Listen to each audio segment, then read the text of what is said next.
dengan judul Pembahasan tentang disiplin positif, hukuman dan penghargaan serta restitusi. Kepada Ibu Widya kita persilakan.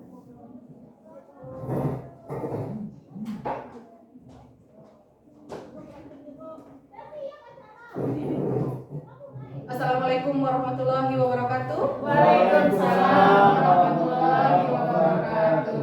Tetap semangat ya Bapak Ibu ya. Semangat ya, terima kasih. Puji syukur kehadiran Allah Subhanahu wa taala yang telah melimpahkan rahmat dan karunia-Nya kepada kita bersama sehingga kita hadir dalam ruangan hari ini. Alhamdulillah semuanya dalam keadaan sehat walafiat. Semoga Allah selalu memberikan kita kesehatan, keberkahan, kerahmatan dan kelimpahan rezeki untuk kehidupan kita. Kemudian selawat beriringan salam tak lupa kita kirimkan kepada arwah junjungan kita yakni Nabi besar Muhammad sallallahu alaihi wasallam. Allahumma sholli ala sayyidina Muhammad wa ala ali sayyidina Muhammad yang telah melimpahkan rahmat dan karunia-Nya, yang telah membawa umatnya dari alam jahiliyah kepada alam yang berilmu pengetahuan seperti yang kita rasakan saat ini. Pertama saya mengucapkan terima kasih kepada Bapak Ibu semuanya yang sudah merelakan waktunya untuk hadir pada hari ini dalam rangka rangkaian tugas kami sebagai CGP Angkatan 10 Kabupaten 50 Kota, yaitu dalam rangka berbagi praktik baik, di mana materi kita hari ini itu adalah mengenal tentang disiplin positif, hukuman dan penghargaan serta restitusi. Jadi sekali lagi saya mengucapkan terima kasih. Semoga acara kita pada hari ini dapat berlangsung dengan lancar sesuai dengan harapan kita. Di sini ada kata disiplin positif ya Bapak Ibu. Mungkin kita biasa mendengar kata disiplin, tapi sekarang ini disiplinnya kita tambahkan dengan positif. Jadi disitulah mungkin sekarang letak perbedaannya. Kenapa tidak disiplin saja? Kenapa ditambahkan dengan kata positifnya? Nah berarti ini berbeda ya, disiplin saja dengan disiplin positif. Jadi itu yang akan kita bahas pada hari ini. Untuk kegiatan pertama, silakan kita coba dulu untuk kegiatan pemantiknya untuk menambah semangat Bapak Ibu semuanya. Silakan Bapak Ibu saling berpasangan, perempuan sama-sama perempuan, kemudian laki-laki sama laki-laki. Sekarang kita saling berpasangan. Tugasnya adalah silakan menggepalkan salah satu tangan, kemudian coba bayangkan bahwa di dalam genggaman kita itu adalah suatu barang yang sangat berharga. Ya, kemudian teman yang satu lagi mencoba untuk membuka kepalan tangan temannya ini, mengambil dengan cara apapun, baik dengan menggelitik, baik dengan cara membujuk, baik dengan cara menghardik, intimidasi, memarahi, terserah caranya bagaimana. Yang penting bagaimana caranya kepalan tangan kita ini bisa terbuka, ya. Silakan ya, siapa yang bisa membuka berarti itu kemal. Silakan Bapak Ibu, silakan dikepalkan tangannya. Kemudian temannya lagi berusaha untuk membuka. Udah main. Silakan dengan diberikan uang juga boleh.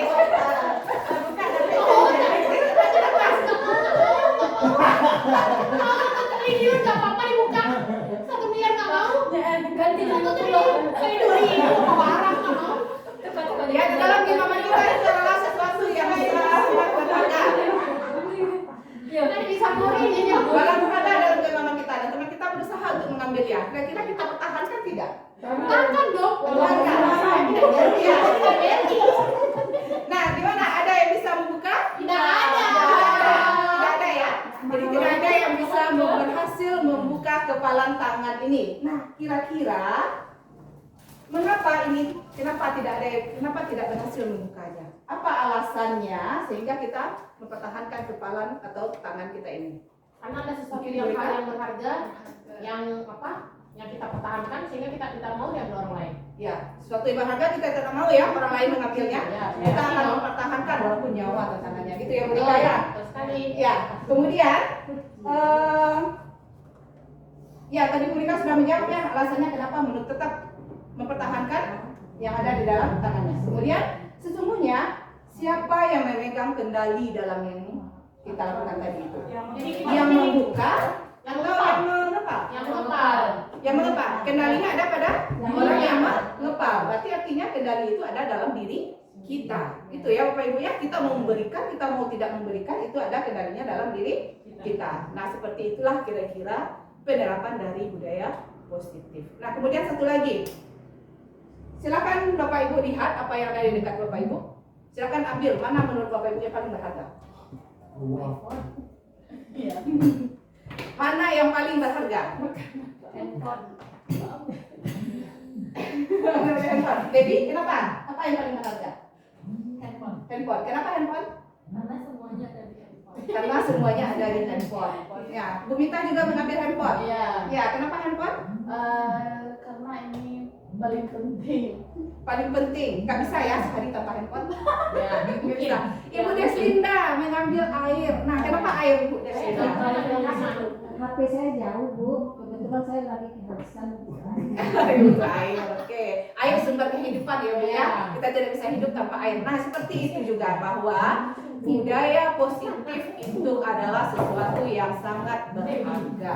Ambil cerita. Oh.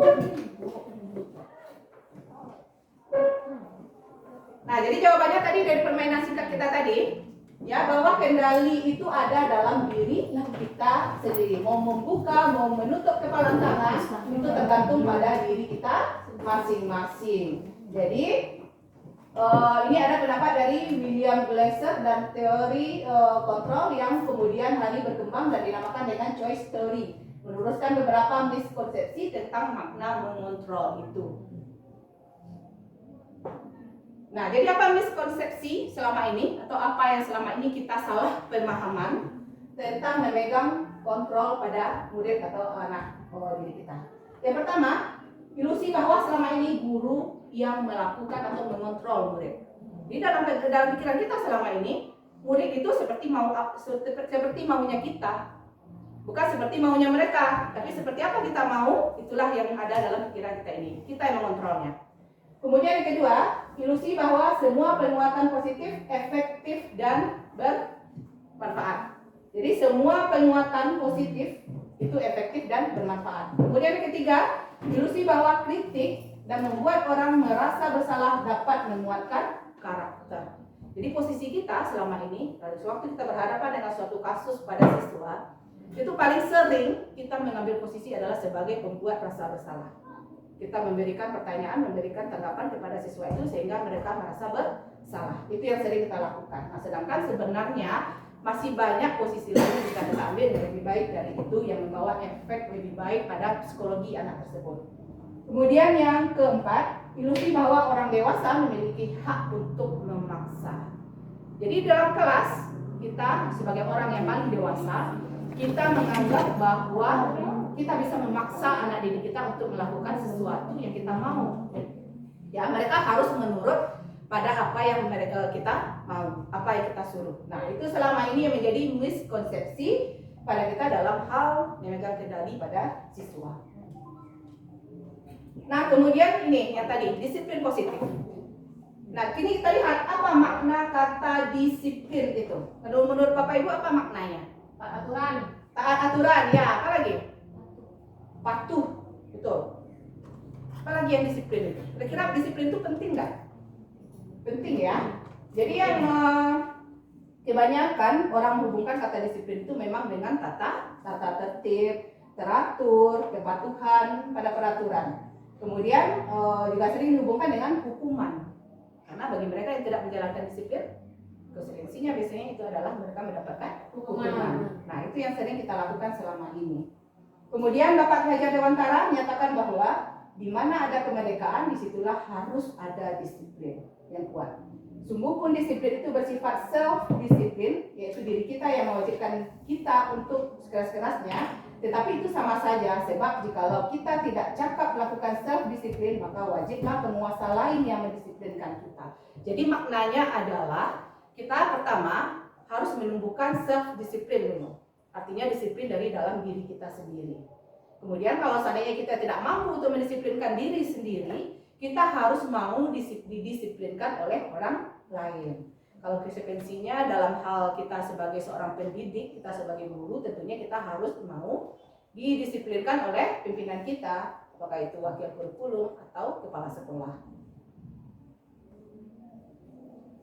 Nah, kemudian kita lihat juga mengenai hukuman dan penghargaan. Ya, ini hal yang paling sering kita berikan kepada siswa kita dalam hal melakukan budaya positif atau disiplin positif. Ya, di mana ada dua hal yang harus mereka cari atau mereka kejar. Pertama, di sisi kiri ada hukuman, di sisi kanannya itu ada penghargaan. Jadi dua hal ini mereka dapatkan apabila mereka melakukan atau disiplin gitu. Nah, sekarang ini sudah saya siapkan satu buah kasus. Bapak Ibu baca kasusnya. Nah, di sini kasusnya adalah Iva kurang menguasai pelajaran matematika. Sehingga pada saat pelajaran tersebut berlangsung, Iva lebih banyak berdiam diri dan menggambar buku pelajaran. Pada saat guru matematika, Bu Linda dan Bu Risna, di sini Pak Seno namanya, saya ganti dengan Bu Linda. Bu Linda menanyakan pertanyaan Iva. Iva menjadi gugup dan tak sengaja menjatuhkan tasnya dari kursi, serta tiba-tiba menjadi gagap pada saat berupaya menjawab. Seluruh kelas pun tertawa melihat perilaku Iva yang tergagap dan terkejut tersebut. Pak Seno pada saat itu membiarkan teman-teman Iva menertawakan Iva yang tergagap dan terkejut luar biasa, dan malahan meminta Iva untuk maju ke depan, berdiri di depan kelas sambil menunjuk hidungnya karena tidak bisa menjawab pertanyaan dari guru matematika tadi. Kelas menjadi gaduh, anak-anak pun tertawa melihat Iva di depan kelas memegang ujung hidungnya. Jadi ini adalah contoh kasus yang terjadi di suatu kelas. Nah, sekarang pertanyaannya adalah apakah Anda setuju dengan tindakan Pak Seno terhadap Iva? Setuju Bapak Ibu? Tidak. Ya, karena Iva tidak mengikuti pembelajarannya, kemudian dia tergagap waktu menjawab pertanyaan, Iva mendapat hukuman menunjuk hidungnya di depan teman-teman. Kira-kira setuju nggak kita? Kalau seandainya itu kita terapkan? Tidak ya Bapak Ibu? Tidak. Kenapa Pak Af? Tidak setuju? Karena hukuman itu sangat merusak mental dari Iva sendiri. Iya. Karena dia dipermalukan di depan teman. Iya. Menjatuhkan harga diri. Kira-kira berdampak positif tidak terhadap Iva? Tidak ya Bapak Ibu ya. Itu malahan berdampak negatif terhadap psikologi anak itu sendiri atau Iva. Nah, kemudian menurut Bapak Ibu, tindakan Pak Seno terhadap Iva adalah sebuah hukuman atau konsekuensi? Hukuman. Sebuah hukuman. Kenapa hukuman Bu Mita? Karena di situ belum ada persetujuan antara murid dan gurunya dengan Pak Seno itu. Iya. Jadi Pak Seno memberikan hukuman itu berdasarkan pikiran dia sendiri ya, Bu ya. Ya, dia memberikan hukuman berdasarkan pikiran dia sendiri. Jadi dia tidak belum ada kesepakatan dengan kelasnya itu bahwasanya siapa yang tidak mengikuti pembelajaran itu diberikan hukuman. Nah, jadi dari kasus ini bisa kita lihat kita semuanya tidak setuju kalau melakukan hal tersebut kepada siswa, karena yang diberikan itu adalah hukuman. Nah, hukuman ini akan membuat siswa menjadi, efeknya nanti itu akan membuat psikologi siswanya itu akan menjadi lebih buruk, malah trauma. Iya, trauma. Seperti kata Pak Af tadi ya Pak Af ya, dia mentalnya menjadi down. Setelah itu bagaimana kira-kira yang terjadi pada Iva? Apakah besoknya dia mau lagi masuk sekolah? Bisa jadi tidak kan? Ya, bisa jadi dia besoknya tidak mau lagi pergi sekolah karena malu sama teman-temannya. Jadi yang namanya hukuman itu memberikan efek negatif kepada perkembangan psikologi siswa setelah itu. Malahan kadang dengan memberikan hukuman itu malah menimbulkan lagi masalah baru. Mungkin setelah itu Iva tidak mau pergi sekolah, Iva tidak mau lagi belajar, malah mungkin dia mau keluar dari sekolah itu karena tidak bisa menanggung malu, ditertawakan oleh teman-temannya. Jadi seperti itulah hukuman. Nah, kita mengenal ada tiga, ada hukuman, ada konsekuensi, dan ada restitusi. Ya, kira-kira bisa nggak kita membedakan yang tiga ini? Mana yang hukuman, mana yang konsekuensi, dan mana yang merupakan restitusi. Dan kemudian mana yang lebih baik daripada yang tiga ini? Apakah yang paling baik itu hukuman, memberikan hukuman pada anak? Apakah yang paling baik itu memberikan konsekuensi? Ataukah yang paling baik itu menyelesaikan dengan cara restitusi? Di sini mungkin ada dalam menjalankan peraturan, apapun keyakinan kelas sekolah, bila mana ada sesuatu pelanggaran, tentunya sesuatu harus terjadi. Itu kita perlu meninjau ulang tindakan penegakan peraturan atau keyakinan kelas. Kemudian tindakan terhadap suatu pelanggaran pada umumnya membentuk hukuman atau konsekuensi. Pada kesempatan ini akan dikenalkan mengenai tentang restitusi, di mana restitusi itu adalah proses menciptakan kondisi bagi murid untuk memperbaiki kesalahan mereka. Jadi kita sediakan restitusi itu namanya adalah untuk proses memperbaiki kesalahan murid dengan menciptakan kondisi bagi murid untuk memperbaiki kesalahan mereka sehingga mereka bisa kembali ke kelompoknya dengan karakter yang lebih kuat. Restitusi juga merupakan proses kolaboratif yang mengajarkan murid untuk mencari solusi dari masalah mereka dan membantu murid berpikir tentang orang seperti apa yang mereka inginkan atau seperti apa masa depan yang mereka inginkan. Jadi itu yang disebut dengan restitusi. Jadi dengan restitusi ini kita mengajak murid, merangkul murid untuk mencari solusi bersama dari masalah atau kasus yang mereka lakukan gitu. Jadi atau pelanggaran yang mereka lakukan. Dengan memberikan hukuman berarti kita memberikan sesuatu yang tidak mereka sukai dan mereka tidak akan senang untuk melakukannya. Kalau bedanya lagi dengan konsekuensi, kalau konsekuensi itu adalah berdasarkan pada keyakinan kelas yang sudah kita sepakati dengan siswa kita. Jadi memang ya Bapak Ibu, sebaiknya kita dalam melakukan pembelajaran, hal pertama yang kita lakukan mungkin diawalilah dulu dengan membuat kesepakatan kelas. Sehingga nanti kalau seandainya ada pelanggaran, kita balikan lagi anak itu pada kesempatan yang sudah mereka buat. Sehingga konsekuensinya nanti ada. Nah, di sini ada referensi mengenai hukuman, konsekuensi, dan restitusi. Identitas gagal. Jadi seperti apa identitas gagal pada hukuman? Di mana murid atau anak itu belajar menyembunyikan kesalahan. Hukuman akan cenderung karena anak takut dia kena hukum, dia akan menyembunyikan kesalahannya. Kemudian, kalaupun dia kena hukum, dia akan mengulangi lagi kesalahannya. Kemudian kedua, anak mencoba mengontrol anak dengan penguatan negatif atau membayar impas kesalahannya. Kemudian yang ketiga, dampak pada murid marah, merasa bersalah, rendah diri, malahan nanti bisa juga mengasingkan diri. Saya pernah dengar waktu itu ada pelatihan, kemudian orang pelatih itu mengumpamakan bahwasanya anak-anak zaman sekarang Gen Z. Zaman Gen Z ini namanya adalah generasi strawberry. Mereka mengumpamakannya seperti strawberry. Sama dengan kita dulu ya Bapak Ibu ya. Ya, bukan cepat matang. Strawberry itu kan lunak. Kalau kita genggam dengan keras, bisa meleleh. Tapi kalau kita tidak genggam kalau kita lepas gitu. Jadi artinya apa?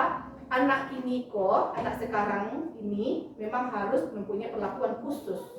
Tidak bisa kita samakan dengan kita dulu. Kalau kita dulu, entah kena apa ya, entah kena efek makanan atau zaman yang berubah, kondisi zaman yang berubah. Kalau kita dulu, memang dengan hukuman ini yang paling sering kita temui kan? Ya. Dan efek dari hukuman ini tidak berefek buruk, tapi malah mengubah kebiasaan dan mengubah yang salah itu menjadi yang benar gitu. Tetapi itu tidak bisa kita terapkan pada anak sekarang karena mungkin perbedaan dari anak sekarang ini kan mentalnya tidak mental baja seperti kita, tapi mentalnya sekarang laku. Malah kadang ya Bapak ya ada kita temui kasus karena hal sepele saja dia mau bunuh diri. Kan sering sekarang kita dengarkan. Hanya kalau menurut kita itu hal yang sangat sepele. Tapi kenapa efeknya pada anak itu malah dia bisa bunuh diri? Dalam kasusnya sekarang kan meningkatkan kasus bunuh diri karena hal-hal ya sepele, karena dibullying sekolah. Efeknya bagaimana? Yang anak putus cinta juga bunuh diri. Nah itu rapuhnya mental anak sekarang. Makanya dari itu memang betulnya sekarang ini kita butuh adalah penguatan karakter pada anak-anak sekarang ini. Kemudian identitas sukses pada disiplin dengan konsekuensi, murid akan belajar taat aturan. Ya, karena sudah ada kesepakatan, sudah ada konsekuensi, sudah ada keyakinan kelas. Kemudian mencoba mengontrol anak dengan penguatan positif. Kemudian kehilangan hak waktu jeda seorang diri dan hak penahanan atau detention. Kemudian restitusi, murid akan belajar memecahkan masalah. Nah ini lebih bagusnya restitusi. Masalah itu ada, kemudian kita selesaikan dan mencari solusi bersama. Dan solusinya itu juga kita sebagai di sana peran kita adalah sebagai penuntun. kita diskusi, kita tuntun anak itu untuk dia bisa memecahkan masalahnya sendiri. Kemudian anak paham bahwa dirinya sendiri yang pegang kontrol kendali, seperti yang tadi Bapak Ibu tangannya tadi dikepalkan, itu ibaratnya adalah seorang siswa tadi, di mana nanti dia yang memegang kontrolnya untuk mencari solusi masalahnya. Kemudian murid atau anak tidak kehilangan waktu, namun bersemangat untuk memperbaiki diri. Jadi bagaimana tujuan dari restitusi ini?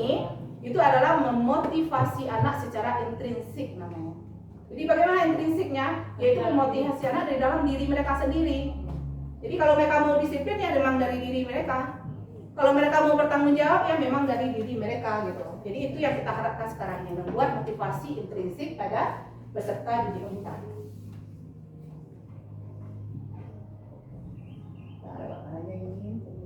Sudah.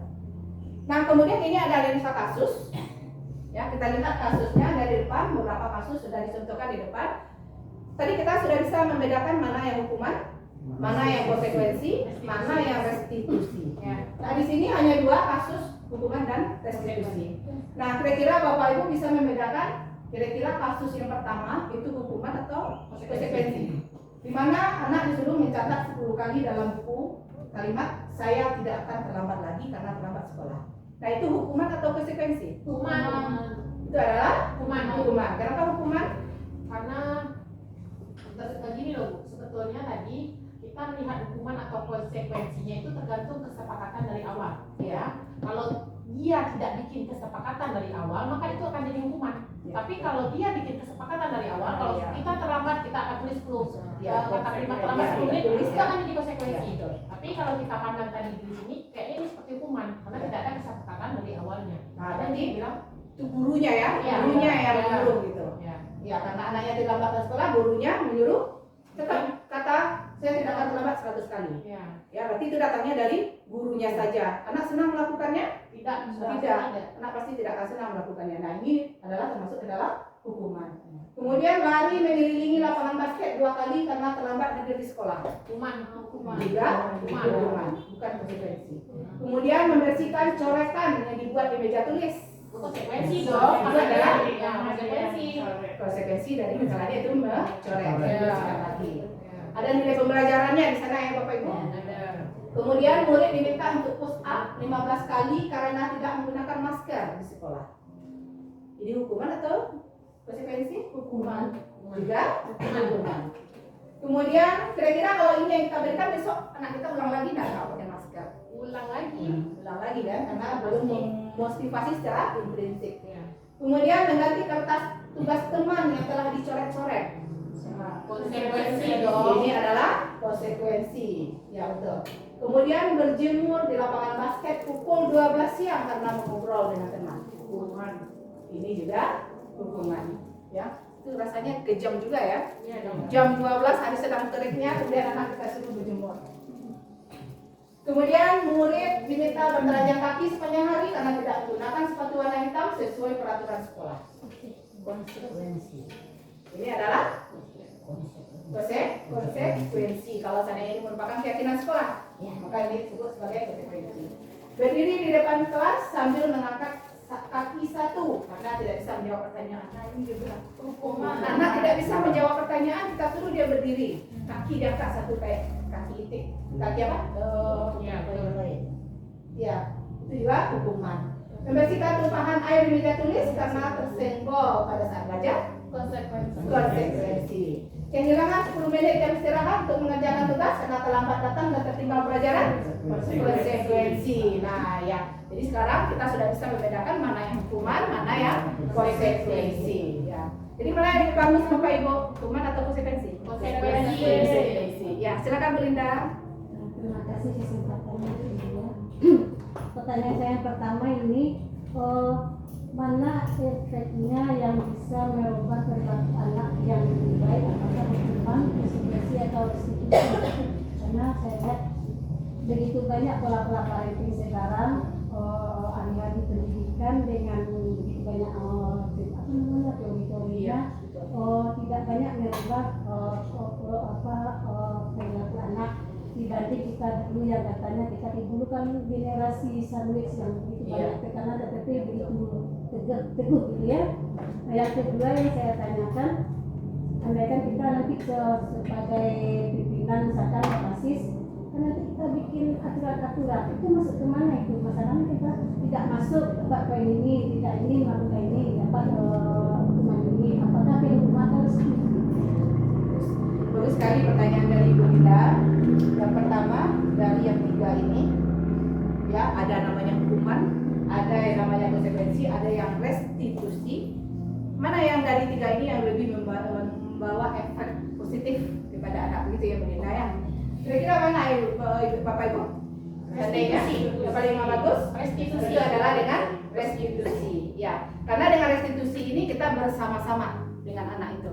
Kita bersama-sama dengan anak, dia menyadari kesalahan, kita tanya dulu kenapa dia berbuat salah, apa yang kebutuhan dasarnya yang tidak terpenuhi, karena anak ini kalau sewaktu dia berbuat salah, berarti ada kebutuhan dasarnya yang tidak terpenuhi. Contoh, pertama, kebutuhan dasar itu adalah kebutuhan untuk bertahan hidup. Ada anak kita yang melanggar aturan di sekolah, karena di rumah dia susah untuk makan, untuk bertahan hidup. Harus dia mencari pitih dulu untuk bisa berangkat ke sekolah. Itu saya temui itu Bapak Ibu. Karena saya menemukan anaknya seperti itu. Dia sering tidak hadir, dia sering tidak masuk sekolah terlambat. Kalau kita tidak tahu, kita akan hukum dia kan? Kita akan hukumnya. Ternyata setelah dicari tahu apa penyebabnya, ternyata dia cari uang dulu baru bisa ke sekolah. Karena tidak ada uang untuk bisa datang sekolah kalau sebenarnya dia tidak mencari uang dulu. Kalau hari ini dia tidak datang, berarti dia kemarinnya tidak dapat pekerjaan untuk bisa mencari uang untuk biayanya berkat sekolah hari ini. Nah, jadi dengan kasus anak yang seperti ini, berarti kehidupan kebutuhan dasarnya itu adalah kebutuhan dasar untuk bertahan hidup tidak terpenuhi. Ada anak ini yang melanggar aturan karena kebutuhan kasih sayangnya yang tidak terpenuhi. Di rumah dia tidak mendapatkan kasih sayang dari orang tua. Orang tuanya sibuk cari uang. Prinsip orang tuanya adalah selagi anaknya bisa belanja, uang ada untuk anaknya itu sudah cukup. Ya, mereka tidak memberikan kasih sayang. Nah, ada juga karena itu. Kemudian ada juga anak yang melakukan kesalahan itu karena dia ingin diakui kalau dia punya kelebihan ini gitu. Ada juga. Kemudian ada juga karena kebebasan. Ya, jadi ada beberapa hal kebutuhan dasar dan kalau anak berbuat salah melanggar peraturan berarti ada kebutuhan dasarnya itu yang tidak terpenuhi. Itu yang harus kita lakukan dahulu. Nah, hal ini bisa kita selesaikan dengan menggunakan metode segitiga restitusi dalam penyelesaian kasus pada murid atau anak. Jadi sebaiknya memang kita memakai, nanti kita akan mengenal lagi lebih jauh seperti apa metode segitiga restitusi itu. Tapi dari yang 3 ini, kalau kita sebaiknya kita memilih dengan menggunakan cara restitusi. Kemudian pertanyaan yang kedua apa tadi Bu? Misalkan unsur pimpinan sekolah kan nanti kita akan bikin aturan-aturan. Aturan-aturan jika dilanggar apakah itu setiap sekolah, setiap lembaga, setiap organisasi pasti ada mempunyai aturan. Tidak mungkin kita tidak mempunyai peraturan. Tapi peraturan tersebut bisa disebut sebagai suatu keyakinan apabila kita menyusunnya itu dengan bersama mereka atau bersama siswa. Aturan itu bukan berasal dari satu pihak. Misalnya kita saja sebagai guru, kita kemudian mengadakan rapat, kita nyusun aturan apa yang boleh, apa yang tidak, peraturan sekolah kita. Itu belum disebut sebagai keyakinan. Keyakinan itu disebut sebagai keyakinan apabila siswa itu kita libatkan juga dalam menyusun keyakinan tersebut atau peraturan tersebut. Jadi mungkin apa juga untuk kita ke depannya, kalau seandainya ada peraturan sekolah, mungkin sebaiknya kita libatkan juga siswa dalam menyusun tersebut sehingga itu bisa menjadi suatu keyakinan. Apabila mereka melanggar itu, kita kembalikan lagi kepada mereka keyakinan mana mereka langgar. Mungkin bisa seperti itu. Ada lagi Bapak Ibu pertanyaannya? Kita lanjutkan? Lanjut, kita lanjutkan. Ini sudah, tadi kita sudah paham mana yang hukuman, mana yang restitusi.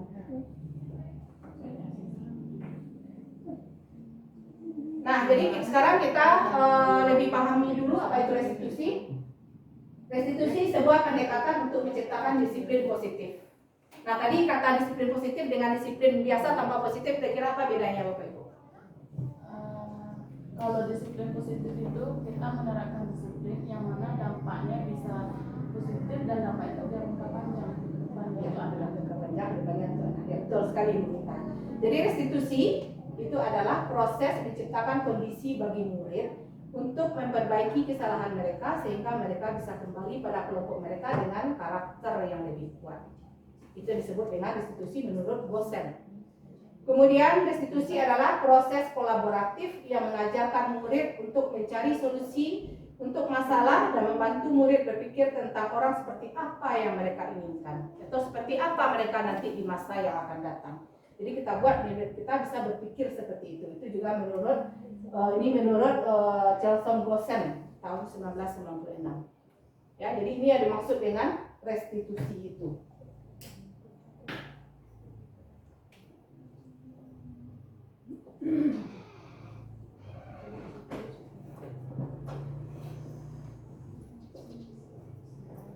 Nah, penerapan restitusi ini biasa kita sebut dengan segitiga restitusi ya Bapak Ibu. Nah, seperti apa segitiga restitusi itu?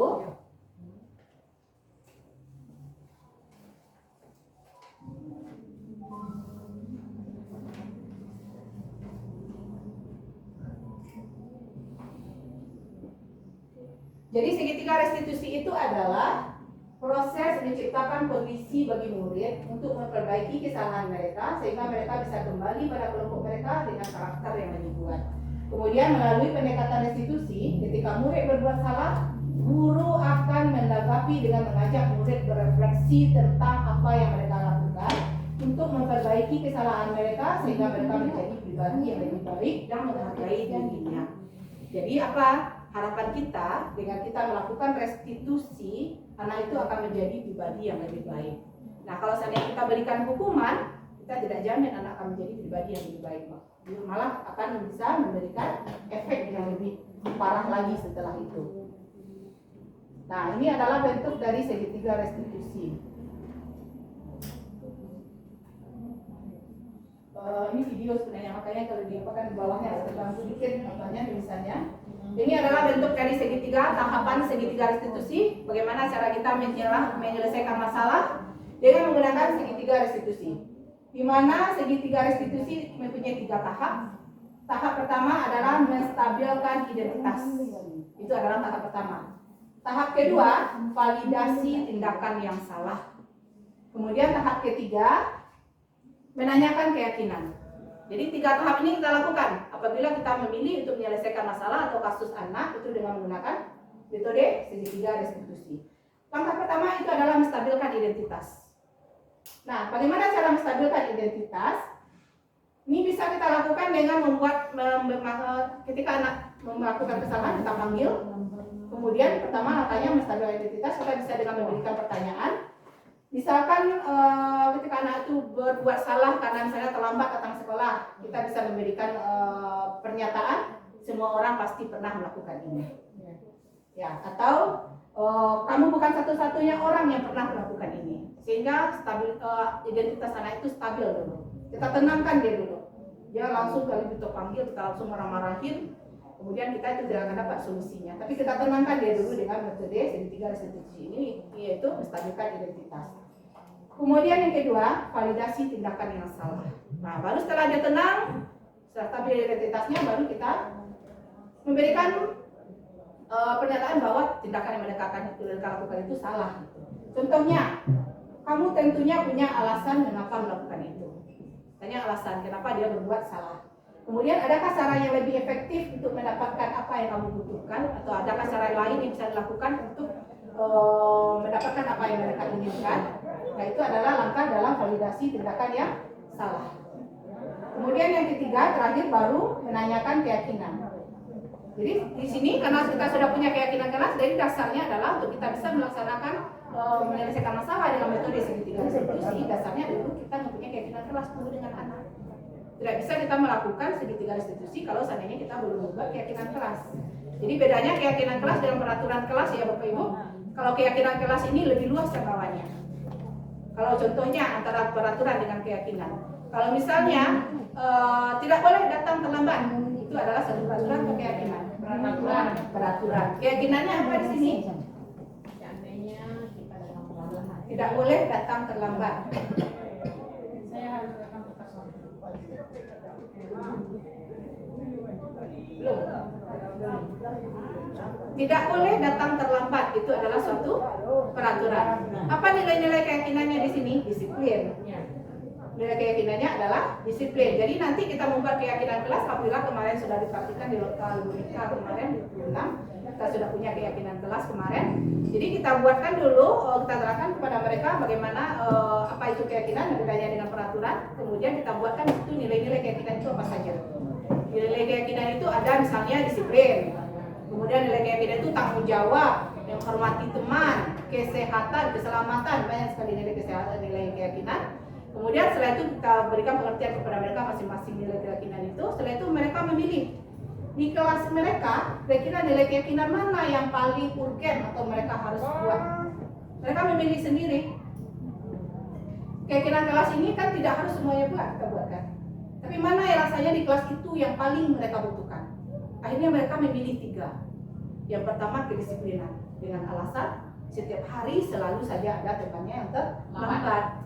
Kemudian yang kedua, mereka memilih nilai keyakinan kesehatan.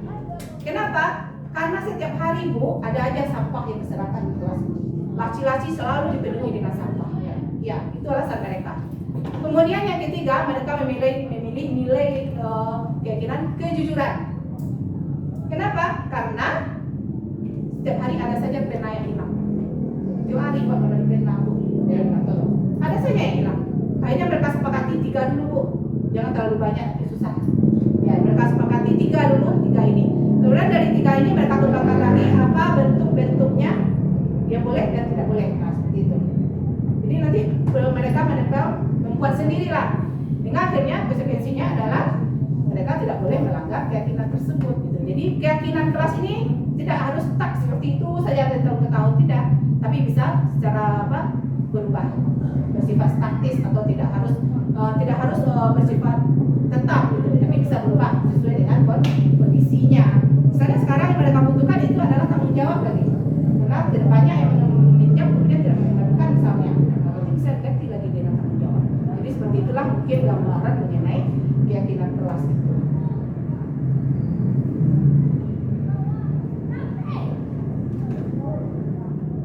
Nah mungkin di sini bisa diapakan apa itu menstabilkan identitas tadi. Langkah-langkah restitusi pertama kita lakukan waktu kita mempunyai kasus atau menyelesaikan kasus siswa. Stabilkan identitas adalah jika anak berbuat salah, maka kebutuhan dasar mereka yang tidak terpenuhi. Tadi yang ada beberapa kebutuhan dasar. Bagian dasar segitiga restitusi memiliki tujuan untuk merubah orang yang gagal karena telah berbuat kesalahan menjadi orang yang sukses. Menstabilkan identitas berarti mendorong siswa untuk berefleksi bahwa tindakannya salah. Jadi mereka menemukan sendiri, merefleksi diri bahwa tindakan mereka itu salah. Contoh kata-kata yang biasa diterapkan adalah semua orang pernah berbuat salah.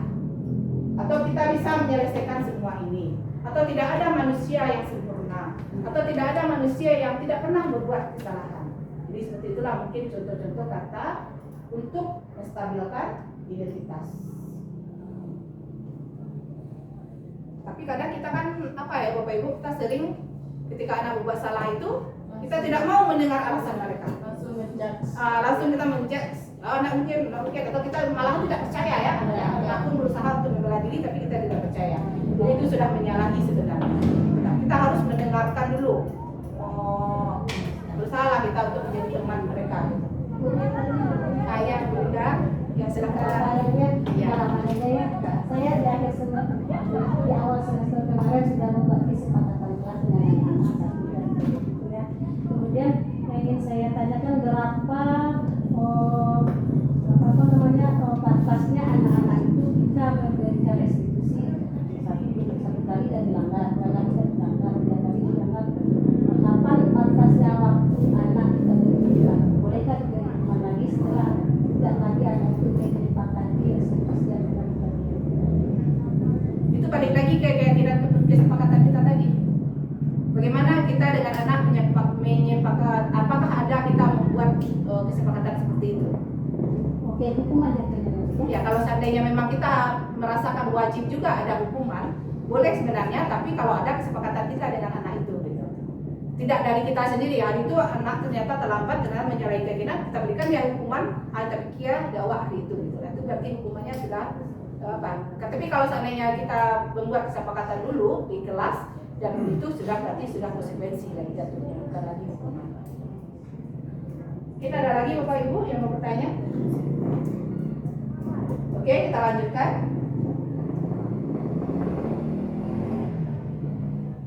Lumayan madar kalau misalnya. Iya. Iya, kedua kan. Kemudian angka restitusi yang kedua, validasi tindakan yang salah. Ya, setelah tadi kita menstabilkan identitasnya, dia sudah tenang, anak sudah tenang, kita melakukan angka kedua yaitu validasi tindakan yang salah. Konsep angka kedua ini kita harus memahami kebutuhan dasar yang mendasari tindakan anak berbuat kesalahan. Di sini kita mencari tahu alasan kenapa dia berbuat salah. Yang diperlukan adalah kita memahami alasan melakukan hal tersebut sehingga anak merasa dipahami. Kemudian contoh kalimat yang dapat diterapkan dalam tahapan ini adalah kamu pasti punya alasan kenapa melakukan semua ini. Atau apa alasannya nak sehingga kamu berbuat kesalahan? Apa kesalahannya kamu melakukan ini? Jadi tanya alasannya dulu. Kita telusuri dulu kebutuhan mana yang mereka yang tidak penuhi. Bagaimana mereka di rumah? Apa yang membuat mereka melanggar aturan? Ini untuk validasi tindakan yang salah. Ya. Uang jajannya tidak cukup mungkin kan. Ya, konflik sebenarnya masalah anak-anak itu Pak. Masalah mereka di rumah sebenarnya banyak. Kemudian langkah terakhir di segitiga restitusi itu adalah menanyakan keyakinan. Baru terakhir kita menanyakan keyakinan. Menanyakan keyakinan artinya mengajak siswa menemukan cara atau solusi yang terbaik untuk berperilaku lebih baik dan tidak melanggar tata tertib sekolah. Nah, di sini kita baru mencari solusi bersama. Menurut kamu, apa yang harus kita lakukan? Kamu melanggar keyakinan kelas tidak? Nah, bagaimana caranya? Apa yang harus kita lakukan? Apa solusi yang bisa kita buat supaya ini lebih baik?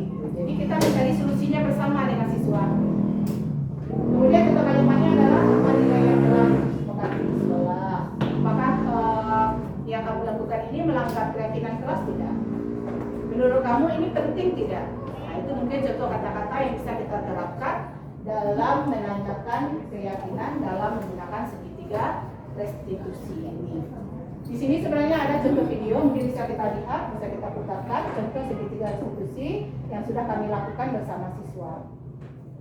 Jadi suaranya Pak Dewa benar.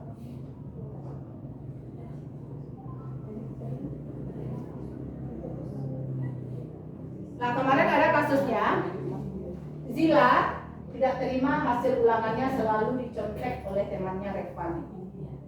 Kemudian Zila marah dan tidak dapat menahan emosinya dan merobek buku Revan. Kira-kira tindakan Zila ini salah nggak Bapak Ibu? Tindakan Zila, kira-kira salah nggak? Salah. Tidak. Ada yang bilang tidak, ada yang bilang salah. Salah. Salahnya kenapa Bu Ari? Zila harusnya tidak usah merobek buku Revan walaupun si Revan sudah mencontek hasil ulangannya. Iya benar. Masalah itu kan bisa diselesaikan dengan mengajukannya kepada guru atau wali kelasnya. Ya betul. Benar sekali ya Bu Ari ya. Zila seharusnya tidak bersikap sampai merobek bukunya Revan. Masalah ini bisa diselesaikan dengan mencari solusi yang lebih baik sebenarnya. Ya, jadi ini tindakan yang dilakukan Zila ini salah. Karena Revannya juga salah sebenarnya kan. Revan sudah mencontek semua pekerjaan atau hasil ulangannya Zila. Tapi Zila tidak bisa menahan emosinya sehingga akhirnya tidak terkendali dan dia merobek buku Revan. Nah, di sini ada video penyelesaian dengan menggunakan metode restitusi dengan Zila.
Mungkin suaranya kurang ya Bapak Ibu.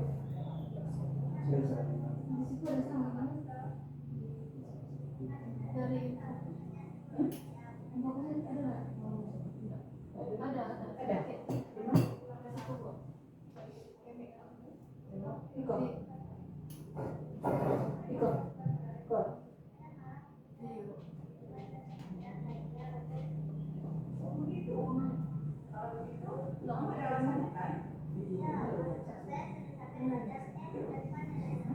Itu contohnya aja ya. Aktornya kurang apa? Kurang kencang. Kaku.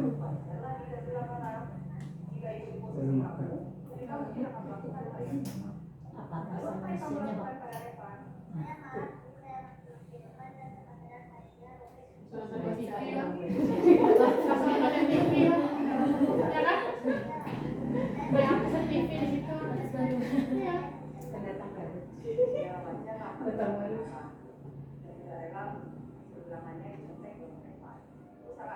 Termasuk kayak ini ya. Artis pemula Ibu. Lanjut ke lagi. Kita saja. Video mana sih?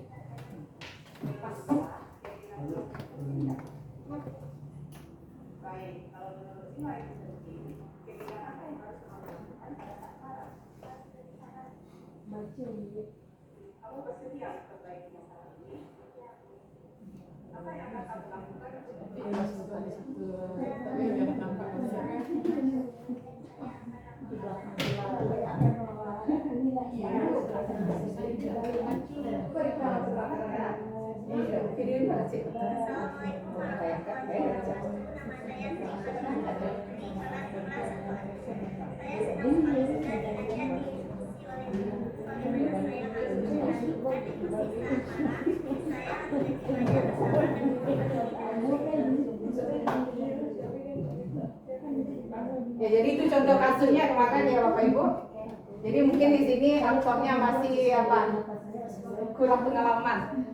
Jadi seperti itulah contohnya kita melakukan penyelesaian kasus pada siswa kita dengan menggunakan metode segitiga restitusi itu.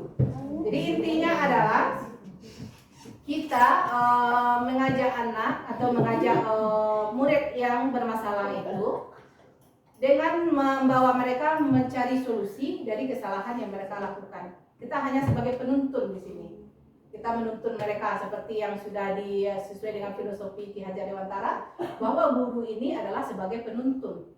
Kita adalah menuntun kodrat anak, baik itu kodrat alam maupun kodrat zaman. Jadi kita bukan sebagai mendikte mereka gitu, tapi kita hanya menuntun mereka. Jadi itulah yang kita terapkan dalam menggunakan metode segitiga restitusi ini. Kita tuntun mereka menyadari bahwa tindakan yang mereka itu salah. Kemudian kita tuntun juga mereka untuk mencari solusi dari kesalahan yang mereka lakukan. Jadi itulah sebenarnya yang diharapkan dengan menggunakan metode segitiga restitusi. Harapannya adalah dengan kita penyelesaian kasus dengan metode segitiga restitusi ini membawa efek positif kepada anak nantinya. Mereka menyadari kesalahannya dan tidak mengulangi kesalahan mereka itu memang dari motivasi intrinsik dari diri mereka. Jadi bukan karena takut akan hukuman atau ingin karena adanya penghargaan. Mungkin seperti itu. Atau ada tambahan mungkin Bu?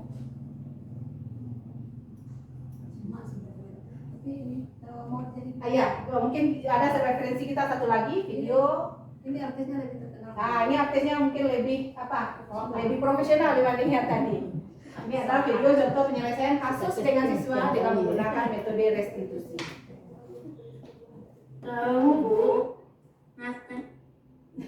Putri juga ya, nanti ke ruangan Ibu. Baik Bu. Mana videonya Bu? Videonya. Assalamualaikum Bu. Waalaikumsalam. Silakan masuk. Dila dan Putri. Ya. Duplikasi artisnya terlalu. Oh enggak boleh Pak. Ada di sini. Tahu Bu. Memang kenapa Dila dan Putri? Tadi kan Bu, sewaktu mengerjakan tugas diskusi kelompok yang Ibu suruh, Putri mengganggu Dila dengan pertanyaan-pertanyaan yang mengganggu konsentrasi Dila, Bu. Dari awal ya. Iya, tapi kan Bu, Dila juga yang mulai, Bu. Dila, nanti ke ruangan Ibu ya. Ada yang mau Ibu bicarakan. Baik, Bu. Putri juga ya, nanti ke ruangan Ibu. Baik Bu. Assalamualaikum Bu. Waalaikumsalam. Silakan masuk Dila dan Putri.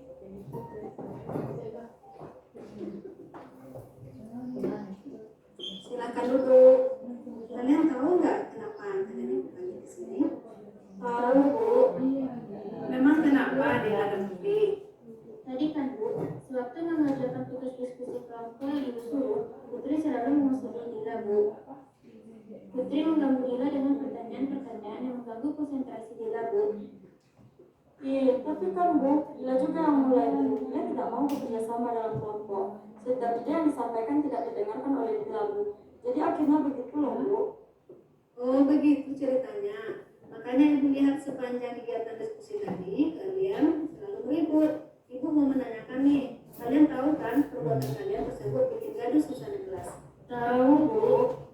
Maafkan Dila ya, Bu, sudah membuat keributan pada saat pembelajaran. Putri juga minta maaf, Bu, atas keributan tadi, Bu. Oke, tapi di sini Ibu menyuruh Dila dan Putri dan teman-teman Ibu bukan mencari kesalahan ya, tapi Ibu mengajak kalian berdiskusi supaya tidak terjadi lagi kejadian seperti tadi. Nah, Ibu mau nanya, Bu, kenapa Putri mengusir Dila? Saya belum paham yang akan dikatakan, Bu. Ditanya ke Dila, dia tidak mau menjelaskan. Belum paham dijelaskan satu kali itu wajar, Bu. Tapi kamu kan bisa mencari alternatif supaya bisa paham. Bagaimana caranya? Ayo, Esti, bagaimana? Seharusnya kau belum paham, tanyakan kembali kepada Ibu apa yang akan dikerjakan tadi. Oke, bagus. Terus apa lagi? Mendengarkan pada saat Ibu menjelaskan. Ya, betul. Besok lain kali jika Ibu menjelaskan instruksi pembelajaran di depan kelas, tolong disimak dan jika ada yang ragu, tanyakan ke Ibu. Setelah itu, baru mengerjakan tugas kelompok. Baik, Bu.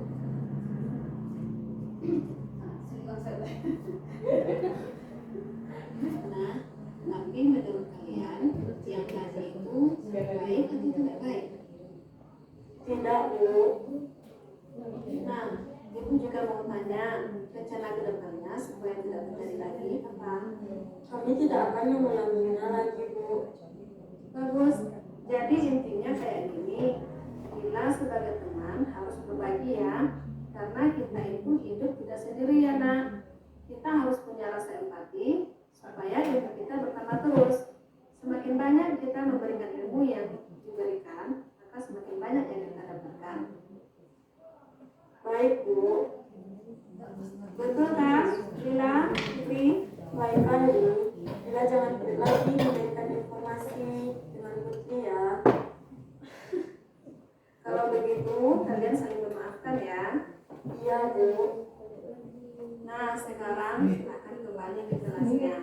Besok jangan terulang kembali ya. Terima kasih Dila dan Putri. Sama-sama, Bu.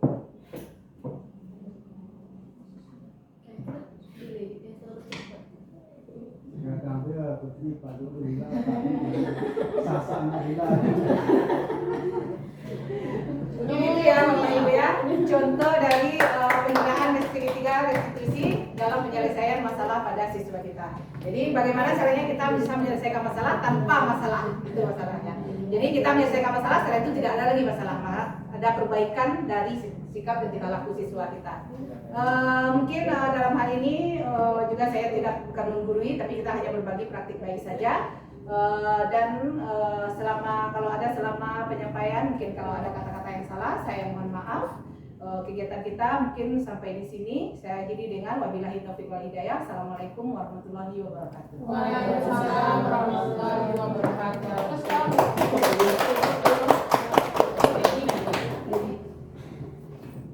Berapa menit lagi? Hingga selesai. Baik, kita ucapkan terima kasih kepada Ibu Widya telah menyampaikan praktik baiknya. Semoga semuanya bermanfaat juga untuk kita bersama dan ada kemajuan. Setelah itu saya akhiri, mohon maaf, terima kasih. Assalamualaikum warahmatullahi wabarakatuh. Waalaikumsalam warahmatullahi wabarakatuh. Oke, terima kasih teman-teman, Bapak Ibu telah menonton.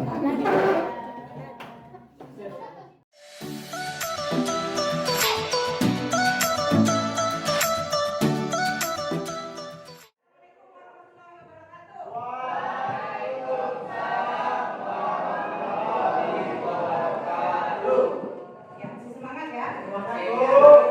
Walaupun sudah menjelang siang. Ya. Jadi hari ini kita akan coba untuk menyusun keyakinan kelas kita. Ya.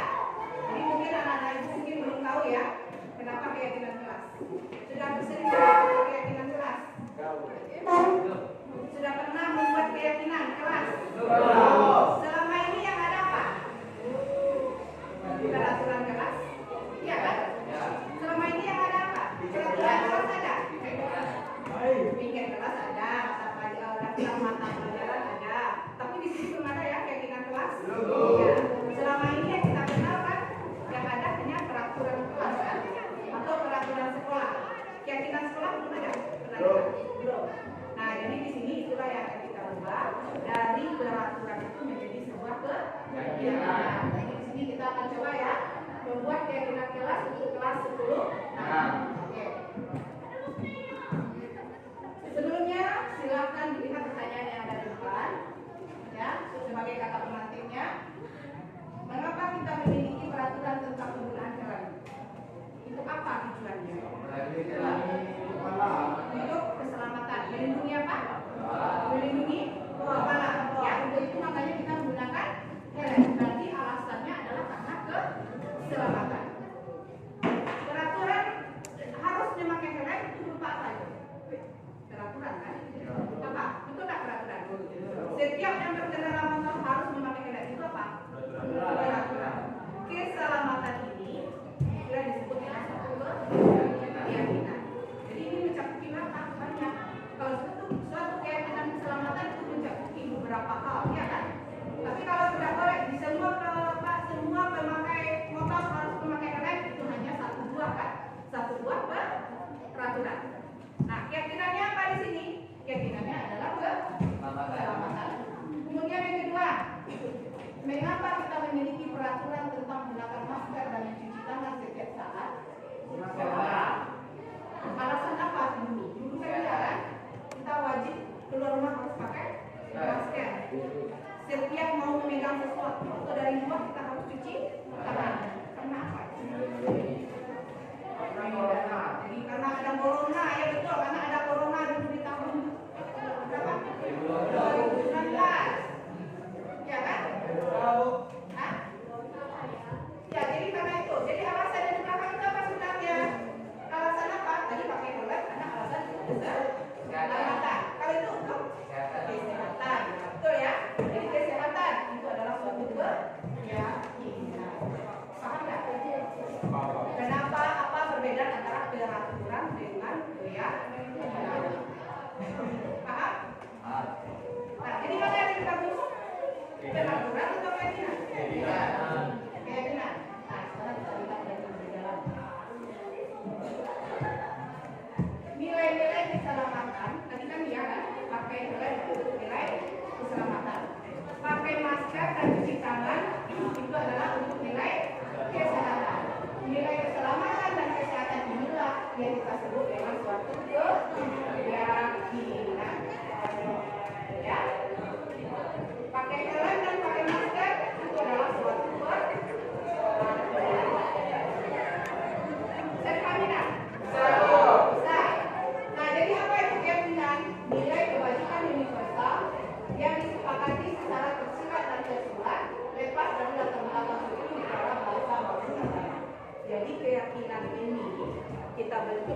bersama. Selama ini kamu kalau seandainya ada peraturan dari sekolah, siapa yang membentuk? Sudah ada? Apakah kita terlibat dalam membentuknya? Tidak. Apakah kita suka dengan yang sudah ada? Tidak. Dengan senang hati menjalankannya? Tidak. Kira-kira bagaimana supaya kita senang hati menjalankannya? Kalau berasal dari keyakinan kita. Betul tak? Kalau kita yang buat, mau kita melanggar? Tidak. Nah, jadi keyakinan kelas ini disepakati secara bersama. Kalau nanti kita mempunyai keyakinan kelas 10-6, itu adalah hasil kesepakatan dari semua anggota atau siswa yang ada di kelas 10-6.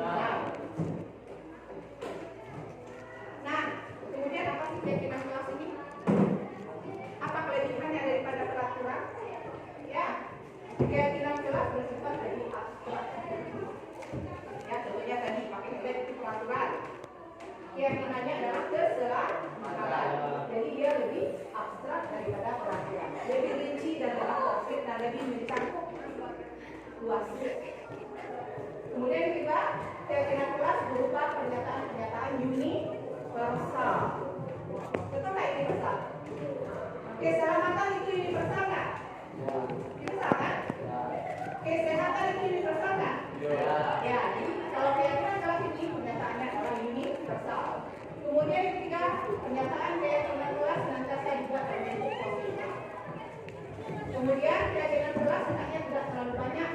Kalau misalnya kita semuanya di sini 30, dulu 30 keyakinan kelas, kira-kira enggak kan? Jadi biasanya poin-poin keyakinan kelas ini tidak terlalu banyak, sehingga mudah diingat. Kemudian keyakinan kelas sebaiknya sesuatu yang dapat diterapkan di lingkungan tersebut. Jadi kita buat di sini nanti keyakinan kelas betul-betul yang bisa kita terapkan. Jangan terlalu muluk-muluk. Akhirnya nanti kamu tidak bisa menerapkan, sudah menganggap keyakinan sendiri. Ya, jadi jangan buat nanti yang muluk-muluk. Mana yang bisa kita terapkan? Oke, kita buat. Kemudian semua warga kelas hendaknya ikut berkontribusi dalam pembuatan keyakinan kelas lewat kegiatan rapat yang nanti akan kita laksanakan. Kemudian bersedia meninjau kembali keyakinan kelas dari waktu ke waktu. Jadi keyakinan kelas ini bisa juga kita rubah. Ya, dari waktu ke waktu kita tinjau. Tadinya ini rasanya kita sudah lupa. Belum. Ya, jadi kita pilih tadi sepakat ya. Dari nilai-nilai keyakinan kita ambil 3. Yang rasanya ujian, yang rasanya penting di kelas kita, betul? Ya, 3 nilai itu adalah 1, disiplin. Kemudian yang kedua, kesehatan. Dan yang ketiga adalah kejujuran. Kita lihat ya, disiplin. Kita lihat satu-satu apa? Cara garis besarnya apa? Di sini disiplinan, datang tepat waktu, mengumpulkan tugas tepat waktu, sholat, mengaji, jujur, bekerja sama, mengumpulkan tugas, datang tepat waktu, sholat tepat waktu, datang ke sekolah tepat waktu, memakai baju sesuai aturan, datang tepat waktu, kumpulkan tugas tepat waktu, disiplin dilarang terlambat, kemudian datang ke sekolah tepat waktu, mengenakan seragam sesuai dengan aturan, datang ke sekolah tepat waktu, disiplin saat belajar, disiplin datang ke sekolah, disiplin mengikuti upacara bendera dan madalah. Ya. Intinya di disiplin, keyakinan kelas kita di yang ini adalah pertama datang belajar tepat waktu. Jadi inginnya mulai besok karena kita sudah ada keyakinan, tidak ada lagi yang terlambat. Ya, tidak ada lagi yang terlambat datang ke sekolah di jam pertama. Karena ini adalah sudah keyakinan kelas kita. Ya, siapa yang tidak mengikuti berarti sudah melanggar keyakinannya sendiri. Ya, silakan mulai besok. Silakan dirubah. Yang biasanya datang terlambat, berusaha untuk mengikuti keyakinannya, yaitu tidak lagi datang terlambat. Karena poinnya di sini untuk disiplin dilihat yang pertama adalah tidak datang terlambat. Berarti datang tepat waktu ke sekolah, mengumpulkan tugas tepat waktu, berpakaian sesuai dengan peraturan sekolah. Sholat 5 waktu. Disiplin mengikuti upacara dan muhadharah. Ya, jadi kita lihat siapa yang sedang menjalankan ini, siapa yang tidak. Yang tidak berarti itu harus kita restitusi namanya. Oke? Kemudian untuk kesehatan. Untuk kesehatan di sini yang banyak dilarang merokok, dilarang rajin cuci tangan, dilarang merokok. Berarti di sini banyak yang merokok. Makan sebelum ke sekolah, memakai masker, mencuci tangan, menjaga pola makan, obat nyamuk. Atau pola makan, membersihkan kelas. Nah ini rajin membersihkan kelas, ya. Tidak ada yang buang sampah sembarangan, apalagi dalam laci. Kemudian jaga pola makan dan tidak tidur malam, menjaga pola makan, tidak buang sampah, menjaga kebersihan, olahraga, tidak merokok, tidur jangan larut malam, tidak buang sampah sembarangan. Jadi intinya kesehatan pertama adalah tidak buang sampah sembarangan, 2 tidak merokok, 3 menjaga kebersihan kelas, ya. Kemudian tidak tidur larut malam, ya, menjaga pola hidup sehat dan pola makan.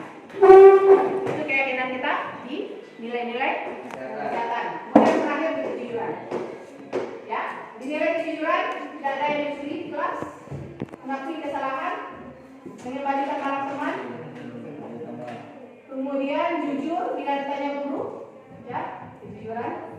Kemudian mengambil tidak mengambil benar teman, jujur dalam mengerjakan soal ujian. Ini juga termasuk yang sering kita temui kan, tugas ujian sering kita tidak jujur. Kemudian tidak maling pena, mengembalikan barang orang lain, mengembalikan barang yang pinjam, tidak mencuri. Tidak mencontek. Ya, jadi intinya kejujuran adalah yang pertama, tidak mencuri barang-barang teman. Bukan mencuri sebenarnya, iseng kita sebenarnya. Iya kan? Iseng, pena teman diambil. Iseng karena buku teman lengkap catatannya kita pinjam dulu tapi tidak dikembalikan. Ya kan? Kemudian kejujuran di sini juga jujur dalam mengerjakan tugas ujian, kemudian tidak mengembalikan barang yang dipinjam pada orangnya. Itu adalah nilai-nilai kejujuran. Jadi ini adalah bentuk kesepakatan kelas kita yang kita sepakati bersama. Betul kan? Ini kan kita sepakati bersama kan? Dan ini harus kita ikuti bersama. Kita jalankan bersama. Mau? Mau. Semuanya mau? Mau menjalankan keyakinan kelas ini? Mau. Kalau seandainya nanti ditemukan ada yang tidak menjalankan keyakinan kelas, berarti berurusan dengan wali kelas, nanti dipanggil kemudian diberikan restitusi atau jalan di luar, bukan hukuman, tapi jalan di luar dari permasalahannya. Ya, berarti sudah menyalahi atau sudah tidak lagi mentaati keyakinan kelas. Ya, sepakat ya? Kelas 6 semuanya sepakat ya? Kita mulai hari ini kita katakan pada diri kita sendiri bahwa kita akan melakukan atau melaksanakan keyakinan kelas kita. Ya, jadi keyakinan kelas 6. Ya, kita lihat hasilnya. Apakah betul-betul dijalankan atau tidak? Ada yang mau ditanyakan? Tidak. Paham semuanya? Ya, semangat untuk menjalankan keyakinan kelas. Terima kasih. Wassalamualaikum warahmatullahi wabarakatuh.